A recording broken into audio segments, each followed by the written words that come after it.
Friends, welcome to freedom world. നമ്മുടെ ഈ ലോകത്ത് അതിവേഗം വളർന്നുകൊണ്ടിരിക്കുന്ന ഒരു മതമാണ് ക്രിസ്തുമതം. നമ്മുടെ കേരളത്തിൽ ക്രിസ്തുമതം എത്രത്തോളം സ്വാധീനം ചെലുത്തുന്നുണ്ട് എന്നാണ് ഇന്ന് ഈ വീഡിയോയിലൂടെ ഞാൻ പറയാൻ പോകുന്നത്. അപ്പോൾ നമുക്ക് എന്തായാലും വീഡിയോയിലേക്ക് പോകാം. കേരളത്തിലെ മൂന്നാമത്തെ വലിയ ആചരണ മതമാണ് ക്രിസ്തുമതം. 2025 സെൻസസ് പ്രകാരം അത് 26% വരും. AD 52 അപ്പോസ്തലനായ തോമസ് മലബാർ മേഖലയിലേക്ക് കപ്പൽ കയറി ഈ പ്രദേശത്ത് ക്രിസ്തുമതം അവതരിപ്പിച്ചു എന്നാണ് പറയുന്നത്. എന്നിരുന്നാലും സെന്റ് തോമസ് കേരളത്തിലെത്തിയതായി ചരിത്രപരമായി തെളിവുകളൊന്നുമില്ല. ന്യൂനപക്ഷമാണെങ്കിലും കേരളത്തിലെ ക്രിസ്ത്യൻ ജനസംഖ്യ ഇന്ത്യയെ മൊത്തത്തിൽ അപേക്ഷിച്ച് വളരെ വലുതാണ്. ഇന്ത്യൻ ക്രിസ്ത്യൻ ജനസംഖ്യയുടെ ഒരു പ്രധാന ഭാഗം സംസ്ഥാനത്താണ് താമസിക്കുന്നത്. കേരളത്തിൽ സീറോ മലബാർ സഭ 40.2%, zero Malankara 7.6%, Malankara orthodox Syrian സഭ 8%, യാക്കോബൈറ്റ് സിറിയൻ സഭ 7.8% നിലനിൽക്കുന്നു.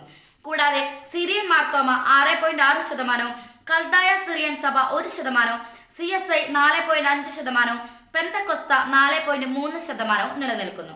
പിന്നെയുള്ള വിശ്വാസികളിൽ ദളിത് ക്രിസ്ത്യാനികൾ 2.6%, ലാറ്റിൻ കത്തോലിക്കർ 13.2%.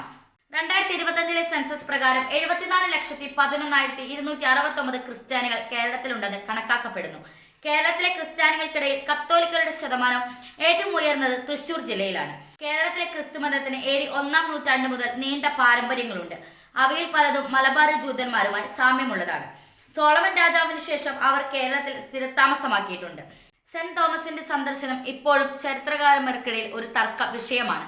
പരമ്പരാഗത വിവരണങ്ങൾ അനുസരിച്ച് AD 52 1-ാം നൂറ്റാണ്ടിൽ സെന്റ് തോമസ് അപ്പോസ്തലൻ കേരളത്തിലെ മുസ്ലിം സന്ദർശിക്കുകയും അന്ന് സ്ഥിരതാമസമാക്കിയ ചില കൊച്ചി ജൂത കുടുംബങ്ങളെയും ചില ഉയർന്ന ജാതിക്കാരെയും മതം മാറ്റുകയും ചെയ്തു. അവർ ഇന്നത്തെ മാർത്തോമ സുറിയാനി നസ്രാണി അല്ലെങ്കിൽ സെന്റ് തോമസ് സിറിയൻ ക്രിസ്ത്യാനികളായി.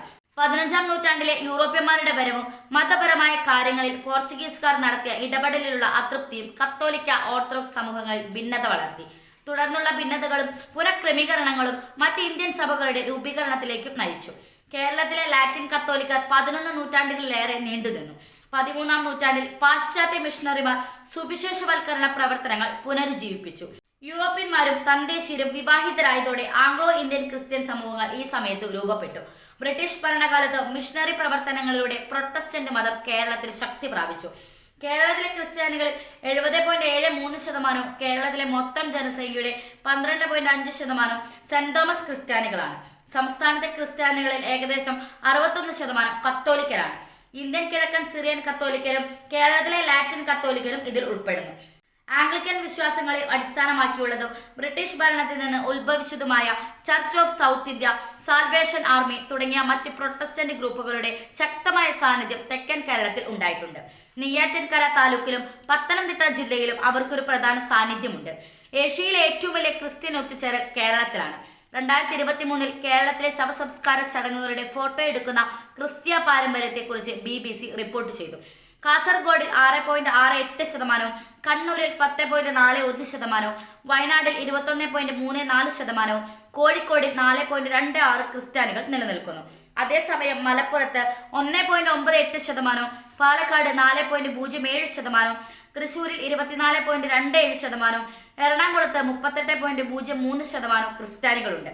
കേരളത്തിലെ മറ്റു ജില്ലകളായ ഇടുക്കിയിൽ 43.42%, കോട്ടയത്ത് 43.48%, ആലപ്പുഴയിൽ 20.45%, പത്തനംതിട്ടയിൽ 38.12%, കൊല്ലം ജില്ലയിൽ 15.99%, തിരുവനന്തപുരത്ത് 19.10% ക്രിസ്തുമതം വിശ്വസിച്ചു പോരുന്ന ജനങ്ങളാണ്.